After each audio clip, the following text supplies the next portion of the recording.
Hey, it's Ron McLean. Welcome to Hockey Talk on the Rock. With Laura and Keith. It's interesting. So let's back up a second. He played absolutely out of his mind. It made no sense to me. And now, here are your hosts. All right, we are back after a long break doing episode number 84. It is Sunday, July the 17th, I believe. Yep. This is Laura, I'm Keith, and Hockey Talk on the Rock on Salt Spring Island. So, starting with Canucks news as always, we're in the dog days of the summer, but we've missed a lot. So, there was the draft and the opening of the free agency, and Canucks news. What do we got? Yeah, so I mean, if we start with the draft on this side over here, I feel like the Canucks fans are pretty happy overall with what happened at the draft. Maybe not with one specific thing, which we can get into later. But they did pick up Jonathan Lecker-Rimaki. I still can't say his name properly. It's got quite a lot of consonants in that name. Yeah, 5 syllables. 5 syllables, yeah. But he was projected to go, I think, in most people's top 10, and the Canucks got him at 15. Yeah. So I'm pretty excited about him, and hopefully he pans out. I know the Canucks obviously need more help defensively, but it would have been stupid to take defense. There was a few forwards on the board there that kind of fell, and the Canucks almost had their pick, so that was cool to see. Yeah, gotta go best player available. Yeah, and I'm pretty excited about him. And then the other note from the draft is that they picked up Elias Pettersson II, which I thought was funny. And it seems like it wasn't a reach at that point in the draft, so I'm fine with the whole thing. At first, I thought it was like a joke, but anyway, I thought it was pretty cool. So draft-wise, I thought the Canucks did pretty well. They had 6 picks, right? They had 6 picks. So they got a goalie. They got, 2 defense, 2 wingers and a center, or was it 2 centers and a winger? I think it's 2 wingers and a center. Yeah, so kind of all over the board. All over the board. I believe both D were lefty, but they were later picks. So, again, it's probably not going to be something that you're going to hang your hat on coming in anyway. So, overall, I thought they did good. And then free agency, I kind of thought was a mixed bag for the Canucks, personally. The one that I think everyone has the hard time with, which is the one that I have a hard time with right now, but we got to see what they're going to do, is the Mikheyev signing. Because on one hand, it's like, okay, he is an elite penalty killer, and he did score 21 goals last year. He's fast. And he's very fast. Yeah. But on the other hand, it's another, left wing on the Canucks where you have 3 penciled in already that probably want to play higher up than what they are going to right now. And they gave Mikheyev almost $5 million for 4 years, so I'm thinking they're gonna play him in their top 6. So someone is gonna move from this team, which is something that we knew before going into this, but I thought it was interesting that they chose to add on the wings because of that. It could be a really good signing, but there is a bit of risk to it. But I feel like wait and see what they actually do. And then I really liked Lazar as a bottom 6, as a bottom center there. Right-handed centerman. They've been dying for a bottom 6 right-handed centerman. And he was a Canucks fan growing up. I mean, it doesn't always matter, but it is kind of nice having those guys come and play for the team. So I thought those were kind of the 2 main. And Lazar being 27 and signing for 3 years for $1 million could end up being really nice for them. Yeah. Mikheyev, I mean, it sounds like a Rutherford move because he's been beating that drum of we got to get faster, we got to get more defensively responsible, and he kind of ticks those boxes. Yep. And the Canucks penalty kill was historically bad, especially at the beginning of last season. Yeah. But I mean, it is a boost to the team for sure, in what was needed. And that's similar with Lazar too. He kills penalties from what I was reading, so that'll help them. Yeah. Double-fold or 2-fold, I guess. Yeah, and I mean, I guess the other Canucks news is what didn't happen on draft day, and it seemed like there might have been a deal in place between the Islanders and Vancouver for Miller, with that 13th overall being involved, and then obviously the Islanders went in a different direction. And the only thing that I'm going to say about this is that please don't make this be the story of the year, because I don't think I can handle it for too much longer. Like, either re-sign him before the season starts or move him. Yeah. Because if we have until next trade deadline and the Canucks are in a playoff spot, there's zero chance that the Canucks are going to move him. Aquilini's history and everything. And you don't want to have what happened in Calgary to you. So it's just like, make your choice. And, I just don't think I can handle it being the story for another 8 months or whatever. Mm-hmm. Yeah, so. Yeah, that's all I really got for Canucks stuff. Yeah. They signed a bunch of other low-level guys. It sounds like they're going to move DiPietro too. I heard that they're allowing him to explore talks with other teams, but then they went depth with Christian Wolanin and Phil DiGiuseppe's coming back and stuff like that. Minor details. These were kind of the bigger things. Yeah. On our Facebook page, we put up our mock draft results, and we did the first 15.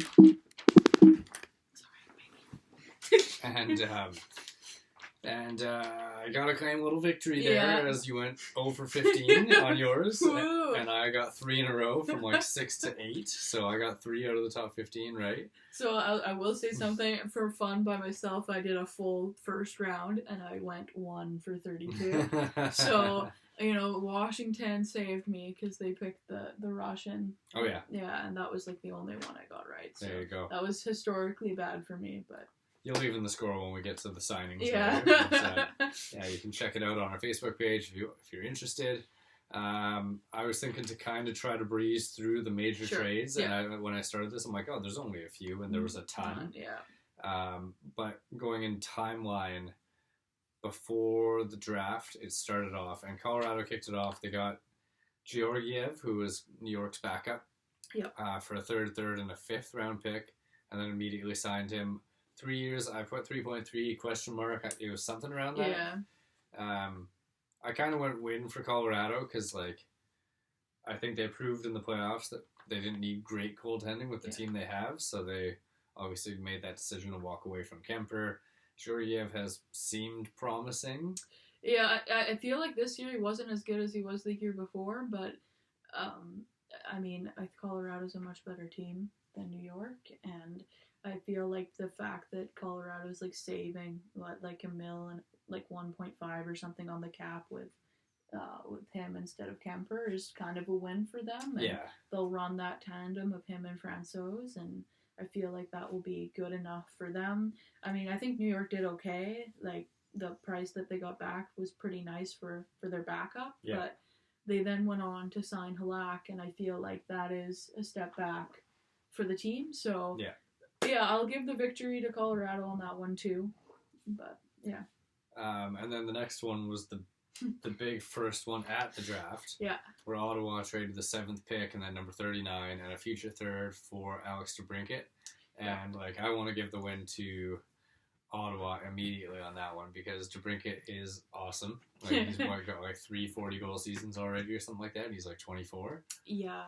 And they didn't have to give up a roster player to do it. Yeah. And considering the fact that they almost traded that pick just to get rid of the Matt Murray contract, and then they turn around. I know they added other picks to it, but that was a massive win for Ottawa, and I still don't understand what Chicago was doing. I get that they want to do a rebuild, and I get that they want to tank for Bedard, but I just don't understand why they're trading all their young players. Yeah. And not even qualifying Stroll and League and... It just doesn't make sense to me. So anyway, big win for Ottawa there.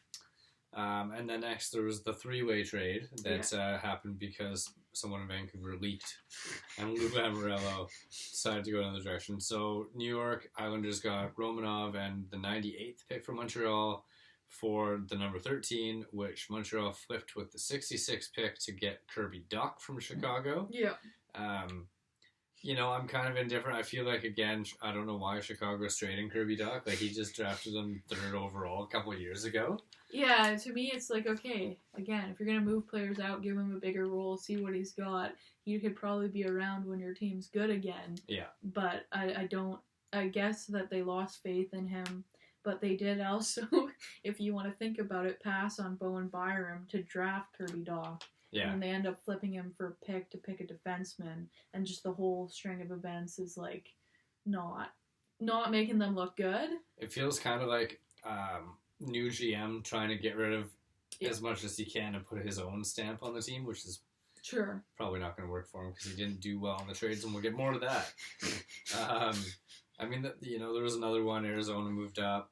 San Jose got a bunch of picks. Yeah. The next big one, I think Chicago got fleeced on by they took Mrazek in his 2 years of 3.8 and the number 25 pick, and Toronto only dropped down 13 spots to get the number 38. And get rid of the cap hit. Yeah, so it was puzzling that Chicago went that route, especially when the next deal happened and Edmonton moved down from 29 to 32 and gave up a second and a third in the future to get rid of 1 year of Cassian. Yeah.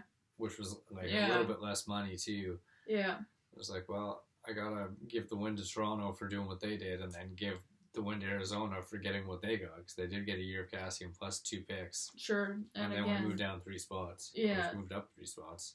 Like Cassian in Arizona, like they need bodies obviously to play, and he's not going to be fun against to play. So I feel like they did pretty well. Sure. And then the next day, on the beginning of round 2 or 3 or whatever, Detroit got Ville Husso's rights from St. Louis for a 3rd round pick, and then they signed him to a 3-year deal similar to the Georgiev, maybe a little bit more. Yeah. Which I liked. I feel like the Husso Nedeljkovic combo could be a pretty good tandem. Yeah. Despite they both have Nedeljkovic had a not great, regular season, then Husso didn't look great in the playoffs. Yeah, but maybe between the two of them, and they also have that Casa kid coming up, so they've got some depth and some relatively young goalies. So I think that looks good for Detroit. And then another goalie, the 4th one we're going to talk about. New Jersey got Vanacek. Yeah. And the 46th pick, and Washington got the 37th and 70th pick. So we knew Washington was moving on from both their goalies. So they got an extra pick and moved up a few spots to get rid of the goalie. Vanacek, yeah. To be honest, I think I'd probably give the win to New Jersey there. Me too, because I feel like he's going to be a decent goalie. I don't really get the urge to move on from both. I get wanting to secure like a more legit starter for that team. But anyway, Yeah, it feels same but different with Chicago just moving out pieces, Yeah. Here we go. Philadelphia acquired Tony DeAngelo for, what was it, a 4th and then a future 2nd and a future 3rd, and then they signed him to a 2-year, $5 million deal, and I don't know.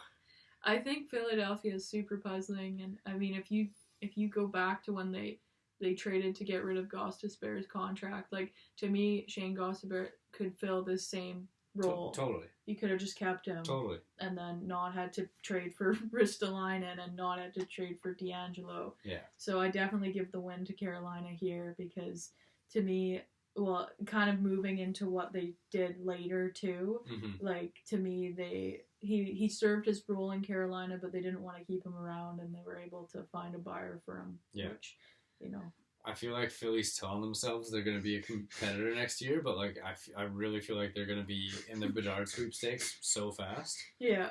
And it's super depressing. Yeah. San Jose got Luke Kunin from Nashville for a prospect and a 3rd. I've always liked Kunin, Minnesota and Nashville. Yeah. Seems like he is going to be a better player, but never really is. So I kind of like that move for San Jose. Toronto acquired Matt Murray at 75% of his contract, plus a 3rd, plus a 7th from Ottawa for future considerations. Super puzzling. Super puzzling. Like, I know Campbell got over 5, and now they took on Murray for 2. It's only 2 years, and they explained it as they wanted to stay low on terms, so it's only 2 years. It's Kyle Dubas going after his guys. I guess so, yeah. And I mean, following the Carolina model, I guess, and they moved on from Mrazek and was it Reimer? Yeah. And then they flipped it, and then they did really well with Anderson and Ranta. So, mind you, Anderson and Ranta were both more established at that point, right? Totally. The thing about Murray that's so puzzling is, like, he hasn't been healthy. Like, he hasn't been good, but he also hasn't been healthy. And, like, obviously they made another move that I think kind of makes this a little bit less risky. But, I don't know. Again, to me, Ottawa did a lot of things well this offseason. And if they were thinking about trading that 7th overall and then eventually only had to pay, like, a third and, you know, retain a bit of cap, I think that they did well on this one. Yeah, Ottawa, another win. Yeah. And then the next one, I want to give Ottawa the win too, because they got Cam Talbot, who was an all-star last year with Minnesota, who was obviously disgruntled about Fleury getting re-signed there. And they gave up one of their other mediocre goalies in Philip Gustafsson. Yeah. They kept Forsberg. They kept Forsberg, so Talbot and Forsberg will tandem. Minnesota needed a cheaper backup behind Fleury, and he's younger than Talbot, so whatever. Good for Minnesota, I guess, but like I think another good step in the right direction for Ottawa. Yeah, I agree. A kind of puzzling one was Boston trading Holla to New Jersey to get Pavel Zacha. Yeah. At first, I was like, oh, Zacha's the better player, and that's a sweet trade to get rid of Holla, and then I like read the actual stats and underlying numbers, and I was like, oh, Zacha's Holla was pretty good for them last year too. Like for Boston, I feel like he's pretty underrated. Yeah. But I think Zacha still probably has more upside. So you know, Boston's like taking a chance there, and who knows still what's happening with them with both Krejci and Bergeron. Yeah. So they get a center that might be playing the top 6 role for them next year. Yeah. Whereas I feel like Holla, they weren't super sold on him in that role. Even though, as I just said, I think he was kind of underrated. But I think probably New Jersey gets the win here because they've been trying to move on for Zacha for a while. And they got something. They got something. Yeah. It wasn't nothing. Okay, we're down to the final 4. Okay. Carolina swings 2 big moves, getting Brent Burns at 66% of his contract plus a prospect that I didn't write his name down from San Jose, and they got 2 prospects and a third. Yeah. And then they followed that up by getting Pat Chiaretti and defenseman Dylan Coughlin from Vegas for nothing, because Vegas is terrible at player management, apparently. Oh, man. So Carolina added Burns and Pat Chiaretti, both former All-Stars. Yeah, for basically nothing. Yeah. So, I mean, I can't not give Carolina the win on those. Yeah, and Pat Chiaretti only has a year left on his contract, too, so, like, it is $7 million, but... I mean, I cannot... There's no way I don't think he's going to be good in Carolina. The only thing is possible is that he gets hurt. Yeah. But again, for the 1 year, it's like super low risk. And I think Brent Burns, again, as a replacement basically for Tony D, is going to be... He's going to be good in Carolina, too. I'd be surprised if it's like he's the same player that he was in San Jose for these last couple of years. Yeah. So it's kind of cool. I really like Brent Burns, so I'm kind of happy for him. Yeah. He'll add a different dynamic to their defense score because he's probably one of the bigger guys they've ever had. Yeah. And he's still got some skill. He was playing on a crappy team for a couple of years. And I feel like him and Slavin together, like Slavin will play the whole defensive role and we'll let him kind of go off and be offensive. I think it could be a good pickup for Carolina. Then Ottawa get back in the news. They received a 2nd round pick and they moved on from Connor Brown, who went to Washington. Yep. I mean, I don't dislike the move for either team. Yeah. Washington still wants to build up around their core, and Ottawa wanted to get a pick back because they wanted to save some money, and they've been dishing out picks. Yeah, and they also have a pretty sweet, like, top 6 right now. I don't know. I guess Connor Brown could still be, like, a third-line player for them, but I feel like someone probably had to move out there. Mm-hmm. Yeah, I don't think it's bad for either team. Last one. The 2 teams that have been linked to the Canucks, and of course, they came together for a deal. Yeah. And so, John Moreno, rumored to the Canucks for a long time, right-handed D-man, goes to New Jersey. Pittsburgh gets left-handed D-man, Ty Smith, plus the 3rd-round pick. I like the trade for both teams. Like, I was really surprised New Jersey moved on from Ty Smith. Yep. And I think Pittsburgh's probably stoked to save some money on that situation, but they still have an excess of D-men, so that's why I was surprised. Well, then they used that extra space to go and get Jeff Petrie. Oh yeah, that's right. I missed that one. Yeah, I was gonna say you missed one more, and I mean the thing is they got rid of Matheson in that deal, so D-man for D-man. D-man for D-man. Because I was gonna say when I first saw this, I was like, oh, Pittsburgh gets him cap, New Jersey gets like a stable stay-at-home defenseman, which they probably need. Yeah. So again, probably kind of a wash. But then when Pittsburgh went out and got Petrie, I was like, well, that's a bit weird. It's another, like, older defensemen. And that team is looking old now. I mean, I think it's nice that they re-signed all their players, but yeah. So they got Petrie and Ryan Poling, who was a former first rounder from Montreal, and they gave up a third and Matheson. Yeah, which I almost feel like I would give the win to Pittsburgh, even though I don't really like the move for either team. It's a puzzling move for Montreal. Yeah, and again, like I just said on the previous trade, it still feels like Pittsburgh has an excess of defense. Yeah, totally. So, I don't know. Weird. Something's happening. I think there's still going to be a lot of movement, and I mean, like, those are all the trades, right? We haven't gone through the free agents, but, Kadri's still out there. Like, Niederreiter's still out there. There's still a lot of good players that haven't found homes, so... Totally. Yeah. And so, again, on our Facebook page, if you want to look, we put up a prediction of, like, maybe not the top 15, but, like, 15 notable names and where we thought they were going to go. And I'll take the L. You got me 3 out of 15, even though Kadri and Klingberg are still not signed, so it's 3 out of 13. Yeah. I got 2. And to quickly run through before we get into our winners and losers, like the big names that we had on the list, we had Gaudreau, Johnny Hockey went to Columbus. That surprised probably me for the day. The shock of the summer. Yeah. Letang and Malkin stayed in Pittsburgh. Forsberg stayed in Nashville. Vander Kane and Jack Campbell went to Edmonton. Yeah. Andrew Kopp and Ville Husso went to Detroit. Yeah. Darcy Kemper went to Washington. Marc-Andre Fleury stayed in Minnesota. Drew went home to Ottawa. Another sweet move by Ottawa. Yeah. We've been talking about how he's going to do that all year, though. Yeah. And then Palat went to New Jersey after they missed out on Johnny Hockey. Yeah. And the Rangers gave way too much term to Vinny Trocheck. Yeah. So. You got the winner, loser. Yeah, I've got 3 winners, 3 losers, but I also have honorable mentions because it was hard. I do too. I found that the losers was harder to narrow it down. I had the same. I had 7 to 7. So Okay. I had the top 3 and then the bottom 4. Okay. Yeah. Where do you want to start? Winners or losers? Let's start winners. Okay. You want to start? Sure. Yeah. I mean, like I said, I had 7 in total, but I narrowed it down to 3. Yeah. How could you not give Colorado as one of the winners? They just won the Cup. They replaced their starting goalie with a cheaper, younger goalie. Yeah. They managed to retain Chuskin, Manson, Cogliano, Helm, and Lehkonen, who a lot of people thought a couple of those guys at least were going to go. Yeah. They signed Brad Hunt, who, we're Vancouver fans. We see he's decent depth. Yeah. So I liked what Colorado did. Yeah. So I give them the win. And there's rumors that they might still re-sign Kadri. Yeah, and I can totally see that, right? Like, the fact that he hasn't re-signed yet, it's like, okay, well, he's waiting for something, and I feel like it's going to end up being that he stays in Colorado now, but yeah, we'll see. Yeah. Do you want me to do all 3 of mine? Sure, go all 3, and then I'll do them. Okay. I probably shouldn't have given Carolina a top 3 spot, but I liked that they just signed Kasha and then acquired Burns and Pacioretty for pretty much nothing. Yeah, totally. And then my third one is I really liked what Detroit did. Yeah. Even though I already feel like I'm drinking the Chicago Kool-Aid again from last year. Yeah, totally.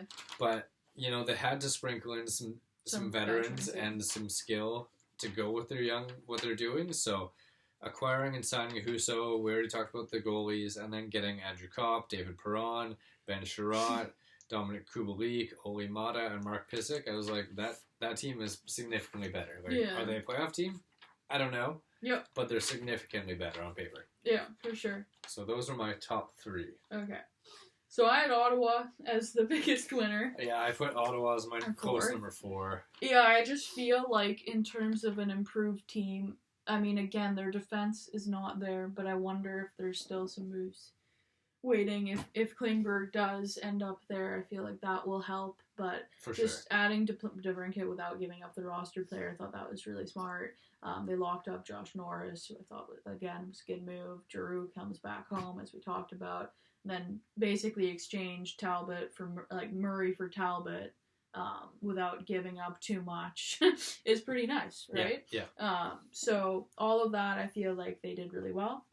I also had Carolina in my top 3 because, again, of everything you said. And then I also had Detroit. And I feel like the only signing with Detroit that I'm kind of iffy on is the Sherratt. But, Perron, they only signed him for 2 years. Yeah. It's not like they overturned him. Kopp, I feel like he'll give them good center depth there. And it was a good 5-year deal, especially when you look at Trocheck going for 7. Yeah, And I mean, with Chicago last year, like part of it for me, why I didn't buy it was that they gave all that money in term to Seth Jones. And Yeah. it was like, okay, like he's good, but he's not like that good. Yeah. And then he was awful. But I feel like Detroit is kind of sprinkled around. I don't know, I doubt they make the playoffs right now, but they're going to be a better team. Yeah. So I'll give it to them. So those were my top three. Okay, then you want to continue with your honorable Runner-ups. mentions? Yeah, so my runner-ups were Colorado, Minnesota, and Minnesota was weird because they didn't add that much, but they couldn't. But I felt like they had a really good draft. Okay. And then I feel like those pieces that they're adding are going to be so important for them when they're in this cap crunch and they have to have those entry-level contracts. So I liked what they did because of the bind that they're in. And then we're talking about going back to the Fiala trade too, right? Yeah, just like the accumulation. I know obviously they haven't added in free agency, so it's basically to do with the draft and the trades. Yeah. And again, like they signed Fleury, so they basically had to move out Talbot. And I feel like Fleury he'll be fine for them, kind of thing. Yeah. And then my last winner, honestly, is Columbus, and I felt weird about this one too, but the fact that they were able to get Johnny Gaudreau for that deal to Columbus. Yeah. And like they didn't have to give him trade protection. They didn't have to give him bonuses. So it's like, and Calgary offered him way more money. Yeah. The fact that they have like a legit superstar, and I think that's gonna help. It sounds like it's helping with the Line A negotiations too. So for the city and for the team, I feel like it's a massive win. The Goodbranson deal was awful. So yeah, I was gonna put them in honorable mention, Yeah. but the Goodbranson signing was so bad I couldn't do Yeah, it. fair enough. So yeah, that's my list. Okay, so like I said, I had 4 honorable mention winners, Yeah. and very quickly, Ottawa for what you talked Sure. about, and I wanted to put them top 3. Probably should have. Yeah. I gave Edmonton an honorable mention Yeah. because it sounded like they weren't going to keep Kulak or Kane, and they both did, and they got lucky because Duncan Keith retired. Yeah. And then they added a starting goaltender and Matthias Janmark like today or yesterday. I probably should have had Edmonton in mind, to be honest. I was probably just being biased. With in this case. Like legitimately, you look at the Pacific, and I feel like they're the only team that did really, really well so far this offseason. Yeah, I agree. So then I gave Tampa a little bit of props just for the re-signings they did. I agree with that too, yeah. And they added a little bit of depth into Mesnikov and Cole and whatever. Yeah. And then I gave one to Toronto. Oh, really? Well, because I do like that they added Ilya Samsonov for 1 year at 1.8. I mean, it's low risk, as I say. It makes the Murray thing seem less risky. Yeah. But they both have a lot to prove. Totally. Yeah. And then, I like Obey Kubel as a depth guy. Like, I always like Victor Mete, even though he's not great. Yeah. Calle Yarncrow could be good, and getting rid of the Mrazek trade also factored in for me. So, I don't know. They're gonna look a lot different. Yeah. Does that mean better? I don't know yet. Yeah. You want to start off losers? Sure. Okay. So I had a really hard time with the losers, and I actually totally forgot about Chicago. And then when we were talking, I was like, I forgot Chicago because I feel like they should be in my top 3, but they're not gonna be because I forgot about them. So the loser, the biggest one I have is Vegas, which I feel like is pretty obvious. Yeah, they're my number 2. Yeah, like the fact that you had Nick Suzuki and then you basically lost him now for like absolutely nothing is pretty bad. Yeah. And then they also lost Dadonov earlier for nothing too, and like again Dylan Coghlan, he was a decent defenseman for them. It's not nothing. So basically all they've done is re-sign Riley Smith. Yeah, and again, like it seems puzzling because they basically still need to sign people. I was looking at their cap friendly page before coming here, and I don't even think they have like enough roster forwards right now, but they have no cap, so they're still gonna have to do stuff. Anyway, very puzzling. And then right now too, like isn't Robin Leonard hurt? Yeah. So who's gonna start for them? Well, is it gonna be Logan Thompson and then Michael Hutchinson? Yeah, they signed someone else too, didn't they? I thought it was Hutchinson. Was it Hutchinson? Maybe. Yeah. So I just really feel like that team. I mean, it is the Pacific, and the Pacific is not great. And I was looking at their defense, and their defense is still pretty good, but their forward group is now really lacking depth. Yeah. And the goalie thing is worrisome. So it'll be interesting to see what happens with them, but they were like my first one. Yep. And then I had the Islanders because again I feel like they haven't done anything. They missed out on Gaudreau. Then I don't know. There's all the Miller stuff. I feel like Romanov for the 13th overall pick was a little bit steep. And I just am not totally sold on what they're doing. They're still the same team, and that division's pretty tough. So there. And then I have like a tie for the last one between Calgary for losing Gaudreau for nothing and not doing anything, and then the Flyers, because there's a lot of moves there that just don't really make much sense to me. Again, they also missed out on Gaudreau. It sounded like he really wanted to go there. I don't know if that would have been the best move for the Flyers, I will say. Yeah. But I'm assuming he probably would have taken less than what he took in Columbus if that was where he wanted to go. Yeah. And they haven't been able to move JVR. They bought out, Lindblom, which looked pretty bad, and then they go and spend that money on, like, Delorier. Like, I don't know, it's just weird moves, and then the whole Tony DeAngelo thing. So, as you say, maybe they end up being a front runner for Bedard, and it all looks good. But I just don't understand what that team is. So I cheated there. I put 4. So. Okay. Did you have honorables? I do have honorables, but we can do them after. Okay. So my top 3 were I had the Islanders number 1 because, like you, I didn't understand trading the 13th overall pick for Romanov and a 4th. I just didn't make sense to me. Yeah. And then they've literally signed 0 free agents. So they've had nothing happening. Yeah. So I put them as my top 1. Vegas, for everything you just said. Number 2. Calgary was number 3 because they lost Johnny Hockey. Yeah. And they did their best, but they waited too long. Yeah.